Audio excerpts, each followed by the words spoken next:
Our first speaker is Miss Cindy Hemenway, and she is a professor of science at NC State, but I want you guys to take a moment and listen to what she does. She's a chocolate maker. Let's just relish on that for a second. She's a chocolate maker. Not only that, she brought chocolate here for everyone to enjoy.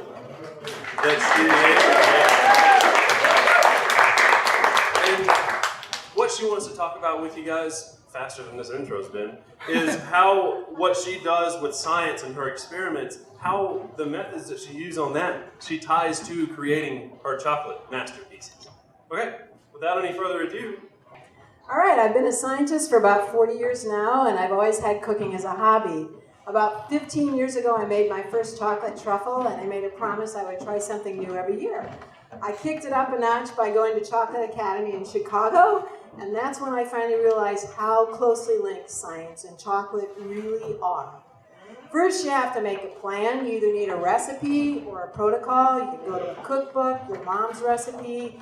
Online, you can go to a journal to get your science thing, but I think you all know that they're not all created equal. There are good recipes and bad recipes, and the more experienced you are, the easier it is to figure out which are the best recipes. So the other important thing is you have to get it all down. When you're doing this recipe and you're making changes or you do something different, if you don't write it down, you'll never be able to reproduce it. So you can see here, my middle line here is what it should look like. These are my actual notes during the process. So I'm sure you would prefer the other ones. Quality reagents are going to make the difference in your product. What you put in is what you get out. So in the lab, it's the same thing. We have to use good chemicals. I have to have a well-stocked chocolate shelf, and you have to keep stock. If you run out, and that last minute when you're decorating that chocolate you spent 4 days on, it's all over. I work with a lot of colors in the chocolate lab. We use a lot of colored cocoa butters, which are a lot of fun. In science, we don't get to do that too much. So I work on DNA. I don't get to make pink DNA. I don't get to put sprinkles on petri dishes because they don't help bacteria grow. But in the kitchen, I get to play with it.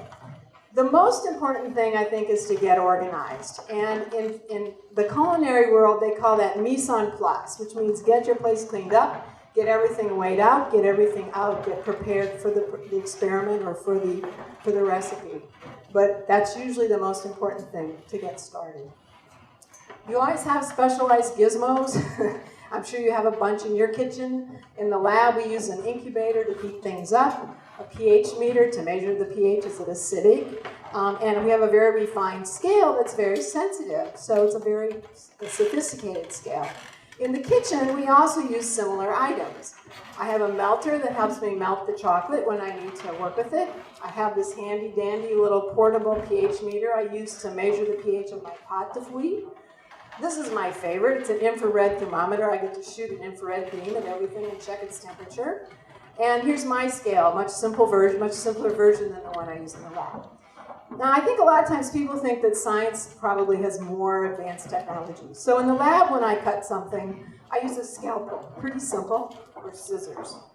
But in the kitchen, I take a much more advanced approach to my cutting, and I use a very fancy instrument that I waited for years to be able to purchase, and that's called a guitar. Now, it doesn't look like the guitar that you play, but it has wire strings that enable you to make very precise cuts through large pieces of chocolate and cut it into very uniform pieces. So in this respect, the cutting in the kitchen is way more sophisticated than it is in the lab. So that's kind of a twist on that whole process.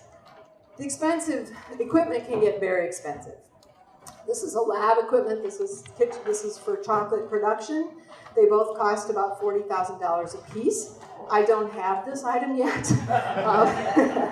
This enables you to take hundreds and thousands of pieces of chocolate and run it through a curtain of chocolate and coat them all. We have a lot of hazards in the lab: radioactivity, toxic chemicals, fumes that we're containing all the time. I don't have any radioactivity in my kitchen, I want to assure you. My biggest hazard in the kitchen is heat, is my heat gun, which I end up burning myself at least once a year, and working with like molten caramel is not always fun. My favorite part about the chocolate and Science, it's not that interesting as the mixing, but the thing about chocolate is you get this beautiful, luscious-looking ganache with your chocolate if you do it right, and I've never seen anything like that in the test tube ever. So this is one of my favorite aspects of the chocolate. Waiting is typical.